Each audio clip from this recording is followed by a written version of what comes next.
Hello বন্ধুরা, তো আশা করি সবাই ভালোই আছো। তো আজকে আমরা আলোচনা করব ২১ তারিখে হয়ে যাওয়া কলকাতা পুলিশের প্রশ্নর যে কীরকম হয়েছে বা কাট অফ কীরকম যেতে পারে সে বিষয়ে কিছু আলোচনা করব। কাট অফের কথা তো কেউই বলতে পারে না, যেহেতু যায় না, কিন্তু আমরা যে প্রশ্নটা যদি একবার দেখি, এই কলকাতা পুলিশের যে প্রশ্নটা যদি দেখি, কিছুটা কঠিনও হয়েছে, কিছুটা আবার সহজও হয়েছে। প্রশ্নের কথা যদি বলি, দেখো আমরা প্রথমে আজকে দেখি ম্যাথ কীরকম কোশ্চেনটা বানিয়েছে।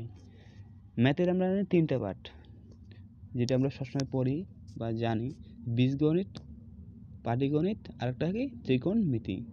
তো বীজগণিত থেকে মনে করো 10টা দিয়েছে, ত্রিকোণমিতি থেকে 5টা দিয়েছে, বাকিগুলি পাটিগণিত থেকে দিয়েছে। তো ত্রিকোণমিতির যে অঙ্কটা যে আছে, প্রথম ত্রিকোণমিতিতে ধরি আমরা, ত্রিকোণমিতি থেকে 5টা যদি দিয়েছে মনে করো, 5 থেকে 6টা, সেটা তো বেশিরভাগ ছাত্র একটাও করতে পারবে না, দেখা মাত্র স্কিপ করে দেবে। আমি এটা পারি না তো করবো না, ঠিক আছে। তো ত্রিকোণমিতি যদি আমি যখন 5টা যদি বাদ দেই, অঙ্কে কত থাকে? 30-এর মধ্যে আমরা বিয়োগ করে দিলাম কত? এই 5 বিয়োগ করে দেবো, 5 মনে করো 5 বিয়োগ করে দেবো। তারপরে ধরি আমি কি বীজগণিতে মনে করো 10টার মধ্যে কয়টা বেশিরভাগ ছাত্র পারবে না? নিশ্চয়ই তো 5টা তো পারবেই না বীজগণিত থেকেও। আমরা যদি বিয়োগ করে দিই আবার 5, সবাই জানো যে সবাই পারে এটা পাটিগণিত থেকে। তাহলে পাটিগণিত থেকে ধরে নিই আমরা কয়টা? 20টা। 20টার মধ্যে যদি এখান থেকে আমরা যদি বাদ দেই 3টা, 3টা, তাহলে বাকি থাকলো কয়টা? 5 5 10, 10 আর 3 কত? 13টা। বাকি থাকলো কয়টা? 17টা। এই 17টা থেকে মনে করো কেউ যদি পারে 18টা, 18টা থেকে 20 ধরে নাও তোমরা সবাই। কেউ আবার বীজগণিত একটু বেশি পারে বা বেশি করবে হয়তো, বা ত্রিকোণমিতি থেকেও একটা বেশি পারতে পারে। ধরে নাও 18 থেকে 20, আমি 18ই ধরে নিলাম। ঠিক আছে। তারপরে আসি আমরা কি?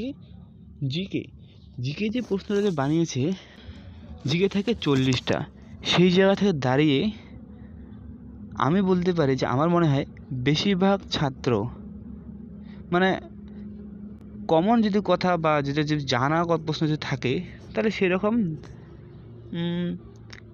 15টা থেকে 16টা, হাইয়েস্ট কয়টা? 15টা থেকে 16টা প্রশ্ন তারা যে জানে যে এই 15টা থেকে 16টা।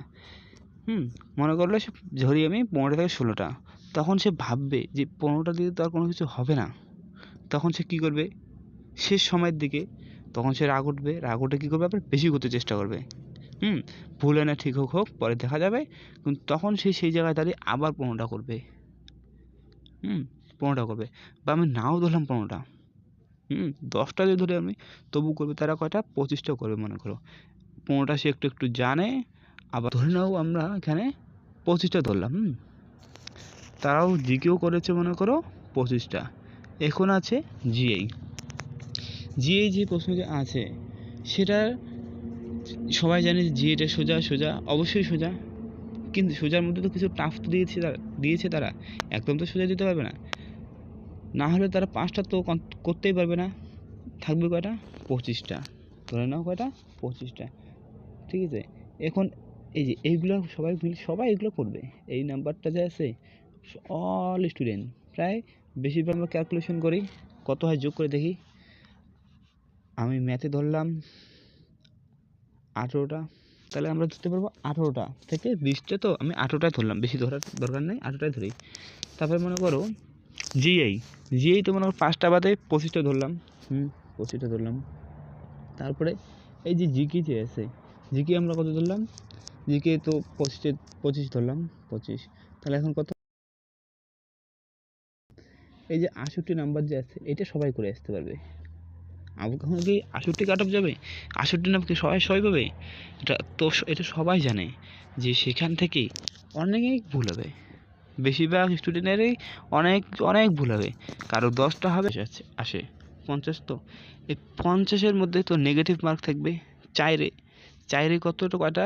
1, তাহলে 4 4 16, মানে 4 নাম্বার 4.25 নাম্বার কমবে। কত? 4.25 নাম্বার কমবে। তার মানে আমার মানে সবার যে নাম্বারটা আসার